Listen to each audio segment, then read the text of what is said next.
O Departamento de Defesa americano planeja enviar algumas dezenas de tropas americanas ao Oriente Médio nos próximos dias, para ajudar os americanos a fugirem de uma região que se prepara para uma escalada significativa no conflito latente entre Israel e o grupo terrorista Hezbollah, apoiado pelo Irã, no Líbano.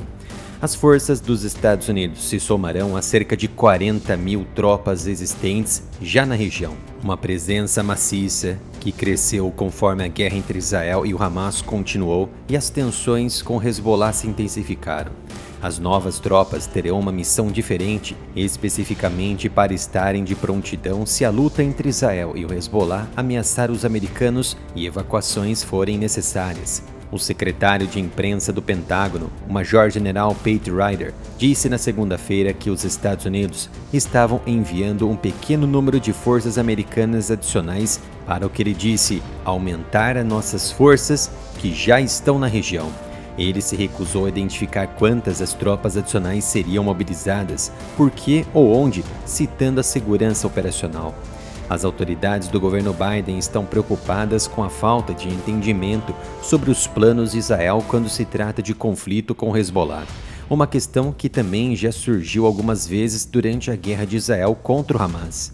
Na segunda-feira, por exemplo, Israel expandiu seus ataques defensivos contra os redutos do Hezbollah no Líbano com ataques aéreos, que mataram centenas de soldados terroristas, tudo isso após o grupo lançar diversos ataques contra o norte de Israel.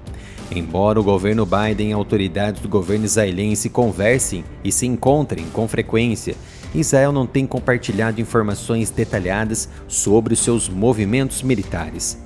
Há uma preocupação crescente no governo Biden de que quase um ano após o início da guerra entre Israel e o Hamas, os Estados Unidos perderam a capacidade de evitar um conflito maior, apesar de meses de esforços intensivos, e que qualquer esperança de um acordo de cessar-fogo em Gaza tenha diminuído. Israel e o Hezbollah têm lançado mais ataques e mísseis um contra o outro. Israel aumentou as tensões com uma operação na semana passada, detonando explosivos em pagers e walkie-talkies que havia fornecido secretamente aos terroristas.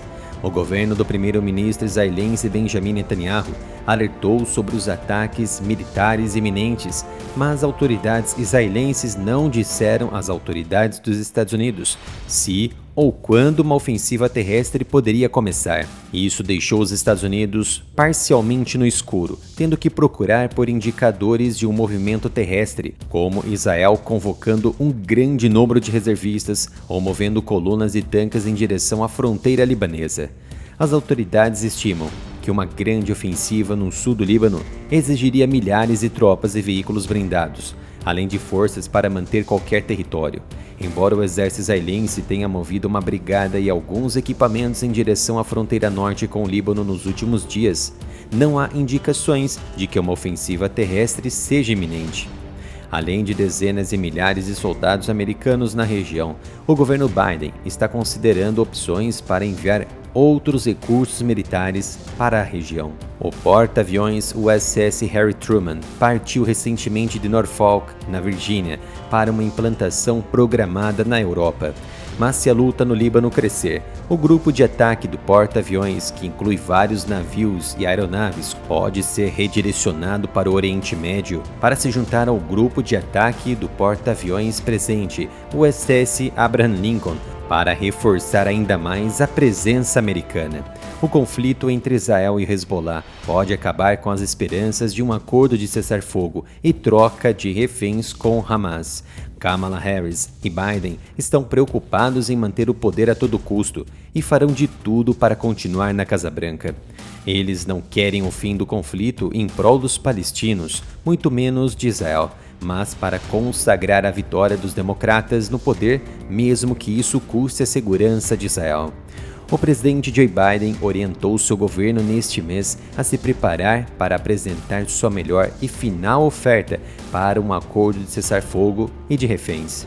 Funcionários do governo Biden viram uma possível vantagem em tal movimento, com o mundo assistindo aos eventos da ONU em Nova York, que começaram em 24 de setembro, que deve durar até 30 de setembro, na última segunda-feira do mês. para influenciar assim todos os lados a aceitarem um acordo nesse momento para o cessar-fogo. Biden não deve se reunir com Netanyahu à margem da Assembleia Geral nesta semana. A ideia de apresentar tal proposta foi adiada em meio às tensões crescentes.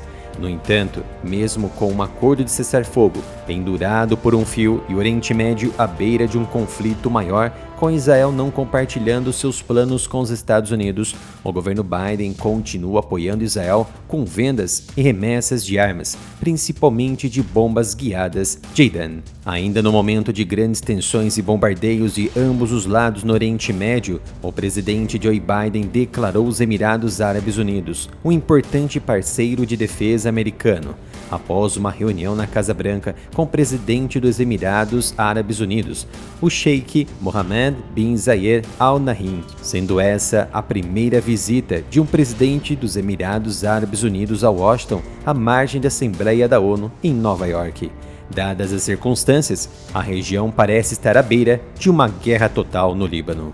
Faça como os nossos membros do Clube dos Canais e torne-se um membro oficial do canal e me ajude a continuar o trabalho aqui no YouTube, mesmo diante de tantas restrições. Basta clicar no botão Seja Membro, selecionar uma opção para você assistir aos vídeos antes de todos e ter seus comentários destacados em cada vídeo.